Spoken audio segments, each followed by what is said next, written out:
제 2권에서 말씀드렸듯이 조선은 후기로 가면 갈수록 점점 더 못 살게 됩니다. 그래가지고 1875년에 가면 조정의 1년 세입이 고작 52만 양이에요.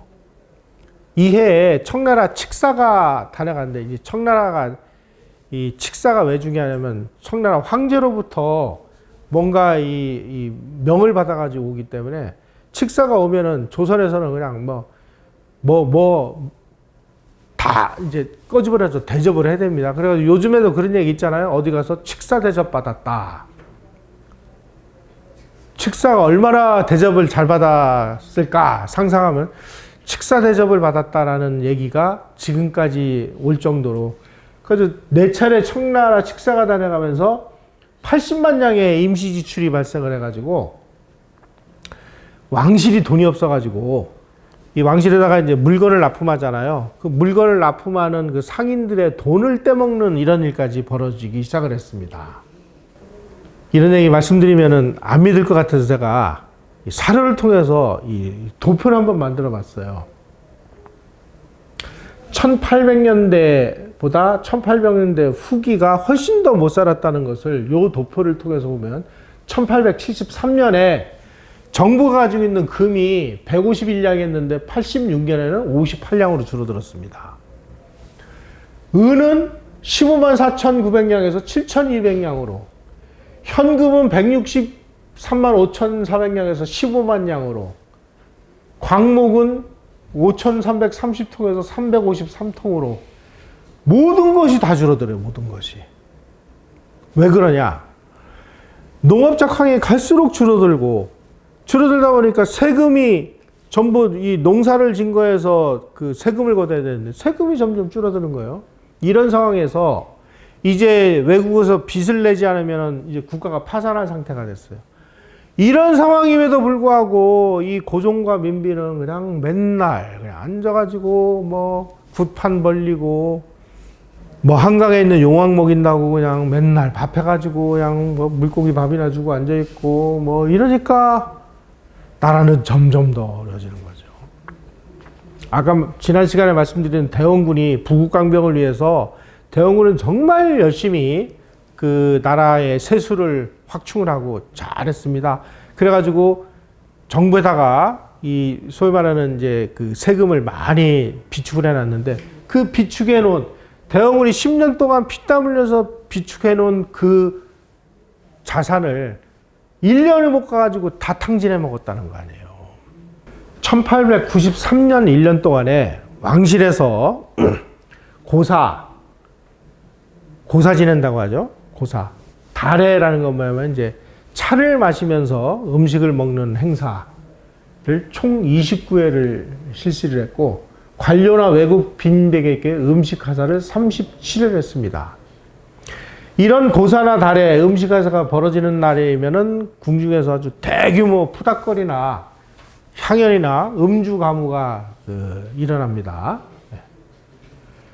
1894년 1년 동안에 이런 그 고사나 달해나 연회에 사용된 식재료로 247만 양이 지출했어요. 아니, 정부의 돈이 얼만데 1894년에 고종생일을 축하한다고 연회 한 번에 220만 양을 써요. 연회가 끝난 후에 일본에서 수입해온 쟁반에다가 음식을 잔뜩 싸가지고 지게꾼에다 지어가지고 빈객들 집으로 배달까지 해줬습니다. 조선왕조 역사상 이 궁중에서 이처럼 사치스러운 연회를 이렇게 수없이 열어가지고 국고를 탕진한 사례는 고종시대를 제외하면 찾아볼 수가 없어요. 이게 이제 이 시대를 우리가 바라보는 또 하나의 이제 창이죠. 자, 이렇게 쓰려면 지금 뭐 세금을 안 거치지 할 수 있는 방법이라는 건 뭐냐? 외국에서 차관을 도입을 하거나, 또 한 가지는 매관매직, 그 자리를 판매를 하는 거예요. 고종이 청일전쟁이 일어나기 전까지 조선이 가지고 있는 여러 가지 이권들이 있습니다. 뭐 예를 들면은 뭐 저기 운산금광이라든지 뭐 이런 그 이권들, 뭐 고래잡이 이권, 어로채취권 이런 걸 전부 헐값에 팔아가지고 그걸로 사치스러운 비용으로 써요. 그래도 안 되니까 국왕하고 왕비가 직접 이제 이 관직을 팔기 시작을 하는데, 사실 조선에서 매관매직 전통은 고종과 민비 시대만 있었던 건 아닙니다. 그 전에도 매관매직이 일부 있었어요. 근데 그 당시에 매관매직은 뭐였느냐? 좀 권세가 집안에서 자기 권위를 세우기 위해서 돈을 받고 뭐 일부 관직을 사고 파는 경우는 있어요. 이처럼 고종이나 민비처럼 국왕과 왕비가 직접 나서서 매관매직을 하는 사례는 조선 역사상 전무후무한 일이었습니다. 이런 일이 하도 뭐 반복이 되니까 영의정 이의원이 상소를 올리는데, 이 상소문이 또 정말 압권입니다. 이렇게 상소를 했습니다. 재물이 모이는 것은 원망이 일어나는 것이니 왕께서는 절대 재물을 만들어낼 생각을 하지 마십시오. 어쩔 수 없는 경비로 인해 원망을 삼면서까지 재물을 마련해야 할 일이 있더라도 신하가 한다면 모르겠지만 지존지위에서는 절대로 하면 안 됩니다. 제가 죽음을 무릅쓰고 하라는 말씀입니다. 그래도 열심히 팔아요. 자, 이 당시에 이 시대상을 잘 정리해서 우리에게 전달한 사람이 황현이라는 사람인데, 이 황현의 이 매천야록이나 이런 데 보면 아주 적나라한 내용들이 많습니다. 정상적인 과거는, 과거를 한번 볼 때마다 응시자가 몇만 명이 됐건 상관없이 마지막 합격자는 속과의 경우는 200명이고, 200명을 상대로 임금 앞에서 시험을 봐가지고 최종적으로 1등부터 33등까지를 뽑아서 이 사람들이 과거에 급제했다고 그래요. 그 중에서 1등한 사람을 장원이라고 그래요. 따라서 과거를 한번 보면은 33명이 선발이 되는데, 그 중에 1등하고 2등에게는 즉시 관직을 줍니다. 나머지는 대기를 해요. 1890년에 과거를 13회 실시했습니다. 중국에서는 4년마다 실시하는 정기과거 이외에 다른 과거가 없어요. 조선에서는 이것도 일종의 포퓰리즘이죠. 1891년에는 40회 과거를 실시를 해요. 1892년 27회, 1893년 12회. 이때는 왜 줄었냐? 이때는 막 동학이 왕성하니까 이제 제대로 과거를 못 치른 거예요. 아마 그게 없었으면 또 몇십 회 했을 거예요, 이것도. 국왕특명에 의한 임시과거, 이걸 응제과라고 하는데, 이거를 10번이나 봐요. 왜 그러겠어요? 소과에 급제하려면 얼마, 대과에 급제하려면 얼마, 돈을 챙겼으니까. 자, 여기 소과 이게 200명이어야 되잖아요. 근데 고종은 합격자를 1000명이나 이거 땡기려고. 소과에 합격하려면 3만 양, 최종 시험인 대과에 합격하려면 10만 양을 내야 합격이 됩니다. 자, 이쯤 되면 이게 무슨 과거입니까, 이게. 또 관직을, 수익을 높이기 위해서 입찰 방식으로 매월 말에 이 재산가들을 불러가지고 참봉, 도사 이런 것들을, 야, 너 천봉 줄게, 얼마 낼 거야? 넌 얼마 낼 거야? 그래서 많이 내는 놈한테 파는 겁니다. 입찰 방식이죠. 하급직은 10,000냥, 관찰사는 500,000냥. 그래가지고 제가 사료를 찾다 보니까 일본 사람들이 이제 고리대금업자들이 많이 진출해요. 강화도 조작 이후에 이 고리대금업자 중에 이 관직 임명 받은 놈한테 돈을 빌려주는 그런 특화된 고리대금업이 생겨납니다.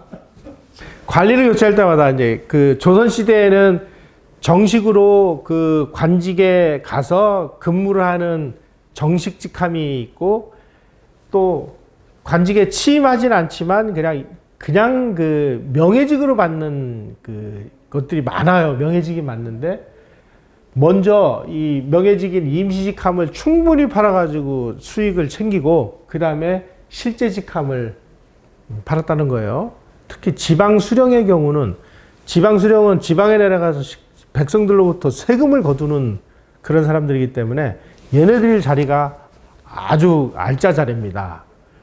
이 사람들의 경우는 임명장 들고 예를 들어서 여기서 너 나주 전남 나주 목사로 가 그러면 나주까지 가는 한 일주일 걸리잖아요. 그래서 이제 임명장을 받고 막 가가지고 저 대전쯤 가면 후임자가 임명이 돼가지고 그 뒤따라가는 거예요.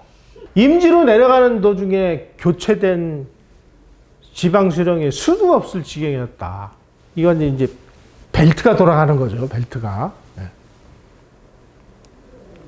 자, 1893년에 6조라면 지금 우리로 치면은 뭐 국방부 교육부 뭐 이런 부서를 얘기하는데 거기에 당상관이면 이제 가장 고위 관직입니다. 그 아래 관직이 당하관이라고 그러는데 인사가 몇 번 했느냐? 공조는 지금 이공계통이 공조는 24회, 당하관은 18회, 형조 지금 법무부입니다.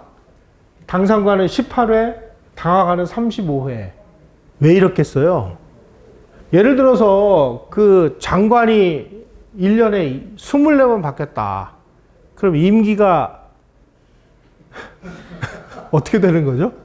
여기는 뭐 이제 국장이나 차관인데 이러면 이게 나랍니까 이게? 그래가지고 주한 영국 총영사관 조던 같은 사람은 조선의 외무부에서 날이면 날마다 누가 받겠다 하는 그 공문이 날라와가지고 우리는 기록하기도 바빠가지고 공문을 그냥 싸놓고 있다 뭐 이런 그 보고를 하는 내용도 있어요.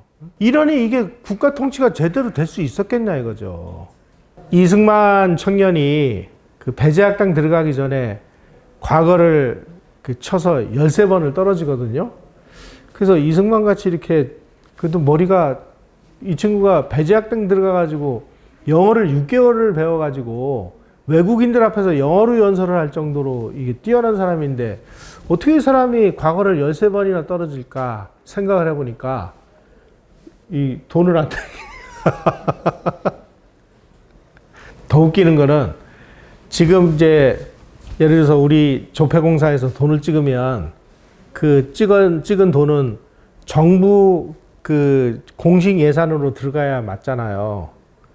그런데 이때는 그 동전 화폐를 찍어요. 화폐를 찍으면 그 화폐가 정부 재정 창고로 들어가는 게 아니라 고종의 비자금 창고로 들어가요. 그래서 고종의 비자금으로 쓰여.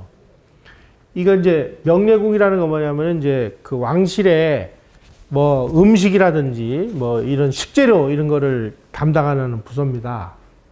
명예궁의 예산이 1853년 사년에 비해서 88배가 늘어요.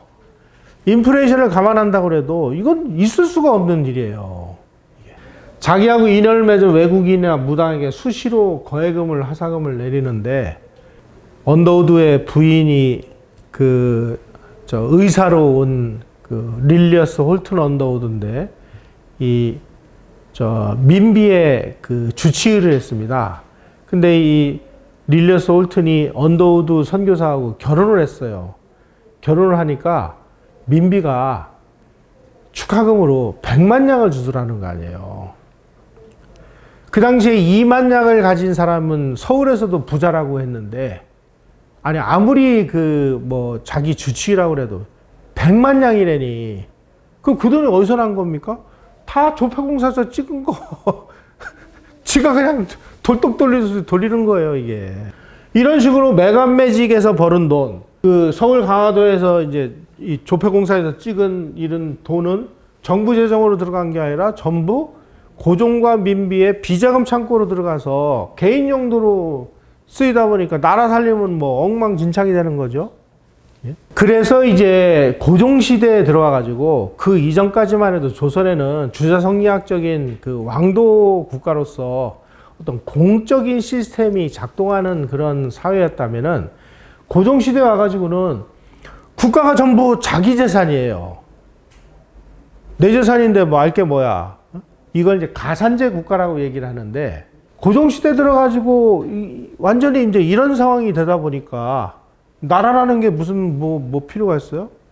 이런 상황에서 고종이 이게 이제 가산제 국가라는 게 왜 중요하냐면은 우리가 이제 그 대한제국이 일본에게 그 뭐 식민지가 될 때 우리는 뭐 한일 뭐 합방조약 무효다 이렇게 주장을 하는데, 아니 어쨌든지 간에 그 저 조약에다가 사인을 한 거 아니에요.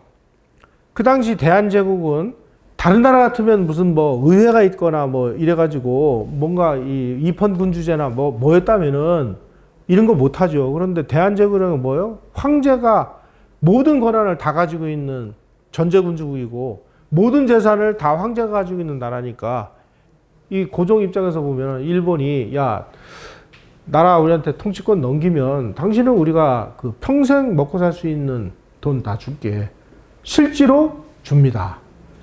그래가지고 대한제국 천황지위에서 이왕가의 그 일원이 돼가지고 일본 천황 밑에 이왕가를 집어넣어요. 그래서 조선총독부에서 총독부 예산 중에 상당 부분을 이왕가의 그 자금으로 집행을 해요. 이왕가 자금으로 고종은 앉아가지고 뭐 아주 해피하게 잘 살았죠. 근데 뭐가 무효라는 거예요? 아니 왕이 뭐 자기가 다 알아서 한 건데 국제법적으로 보면은 우리가 이런 상황이 지금 닥친 거예요. 나중에 좀 자세히 제가 말씀을 드리도록 하겠습니다.